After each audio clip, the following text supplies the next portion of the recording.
How to sell house in Australia. Hi everyone, welcome to AR News. You decided to sell your home in Australia, did you?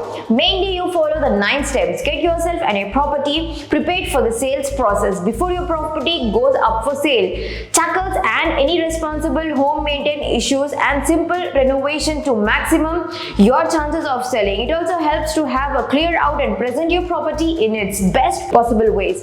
It may also be worth researching recent sales in the local market to get an idea of sale prices you might be able to achieve.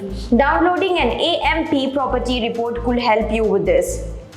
Choose a real estate agent. Ask your family and friend for recommendation can help when choosing a real estate agent. You can also try attending open homes to scoop out local real estate agent and to get a first-hand view and their sales techniques. Once you have shortlisted, interview several to help you find the best fit. Be sure to ask about their fees and charges upfront and don't be afraid to negotiate. It's also important to check that they have a valid license and a good knowledge of your area before signing up with any agent. Pick a sales method and set a price when you decide to sell your property. You will all need to choose a sales method. Two common types of sales method are private treaty or auction. Your real estate agent can advise you work best with your local areas for your property's types and its currently marketing condition.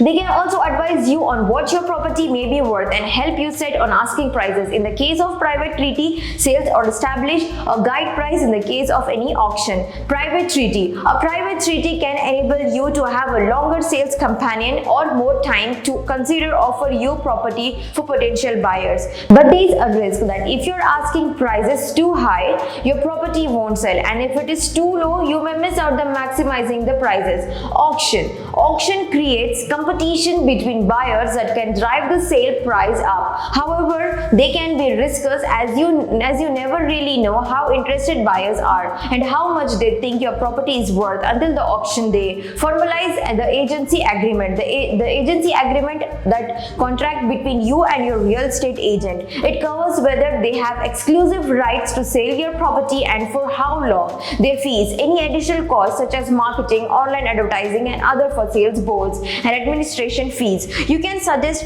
alteration to the agreement as part of the negotiation process before signing.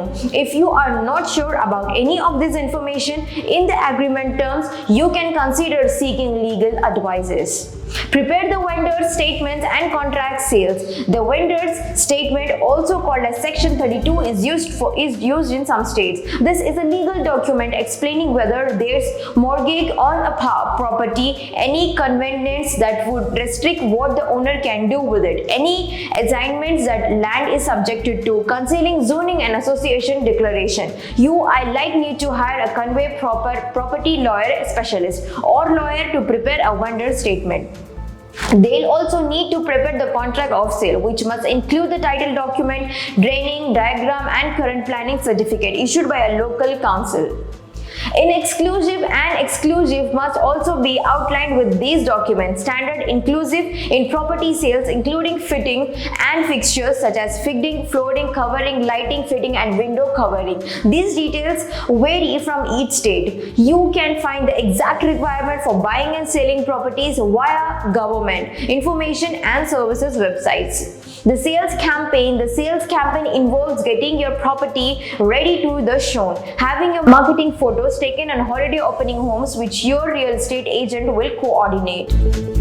Generally, sales campaign lasts 4 to 6 weeks and it's definitely worth making sure your property is in a saleable condition before the campaign. Otherwise, it can cost you the time and money both. Security, a sale private treaty. Under private treaty sales, once an offer is accepted, you and the seller exchange sign copies of the contract of sales and the buyer pays a deposit. The buyer usually has cooling off period during which they can withdraw from the sale.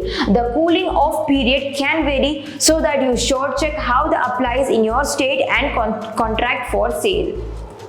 Coming to auction, if you are selling buyer action, the buyer in the person who bids the highest price on auction day provides the amount is above your reserve prices. If bidder doesn't reaches your reserve price, your property is passing in, which means you are obtaining not to sell the property for the highest bid that was achieved at auction. However, a sale may be negotiated later between your real estate agent and one of the bidders. If the property is sold at auction, the buyer must sign the contract of the sale and pay the deposit immediately. There is no cooling off period even if the property is passing by sole negotiation. Later on the same day, discharging your mortgage. If you have got mortgage on the property, you'll have to arrange for all it be finalized before settlements. This involves giving you lender a complete discharge of mortgage form. The discharge your loan means you as a lender are removing from all the title of the property.